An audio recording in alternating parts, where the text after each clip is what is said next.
जेव्हा मी ध्रुवीच्या भावलीसाठी म्हणजेच माझ्या नातीसाठी ड्रेस शिवला होता हातावर, तेव्हा मला आयडिया आली की आपण एकदा ध्रुवीसाठी पण ड्रेस म्हणजे ट्राय करून बघूया म्हणजे कसा येते. आणि तेव्हापासूनच माझ्या डोक्यामध्ये चालू होतं की आपण एक दिवस असं म्हणजे बनवायला पाहिजे. तर नमस्कार मंडळी, मी कोमल. आणि मग एक दिवस फायनली मी तिच्या पप्पाची पॅन्ट फाडली आणि पॅन्ट फाडून ना मग आता मला असं विचार येत होते की मी आपण म्हणजे ह्याचं बनवावं काय. तर नॉर्मल मी पॅन्ट आणि टॉप बनवणार होते, पण पॅन्ट बनवायला मग ते साईडनं थोडं पॅन्टचं खाली शिलाई वेगळी दिसते ना, म्हणून मग मी स्कर्ट बनवायचं ठरवली. आणि मला ना हे शिवताना एवढं हार्ड गेलं, सुई काय मध्ये शिरत नव्हती. आणि पांढऱ्या म्हणजे व्हाईट कलरच्या दोऱ्यानं मी शिवत होते, पण ते पांढऱ्या कलरच्या दोऱ्यानं जरी शिवलं तरी पण म्हणजे असं ते शिलाई दिसत होती वरून. म्हणून मग मी त्याच्या वरून उलननं शिवू दे, कारण ते उलन थोडं डिझाईन टाईप दिसेल म्हणून.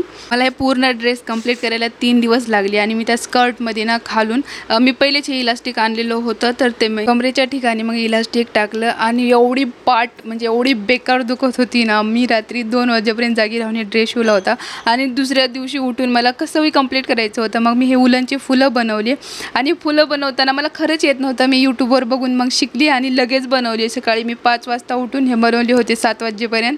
आणि आले पण मला म्हणजे फर्स्ट ट्रायमध्येच आले. आणि फायनल ड्रेसचा लुक तुम्हीच बघा. मला तर म्हणजे घातल्यावर भरोसाच होत नव्हता की हे हातावर शिवलेला ड्रेस आहे. एवढा मस्त वाटत होता ना. कशी वाटली माझी क्रिएटिव्हिटी मला कमेंटमध्ये सांगा. आणि माझ्या एवढ्या मेहनतीसाठी एक लाईक तर करा. आणि मला कमेंटमध्ये सांगा तुम्हाला ड्रेस कसा वाटला. Bye bye.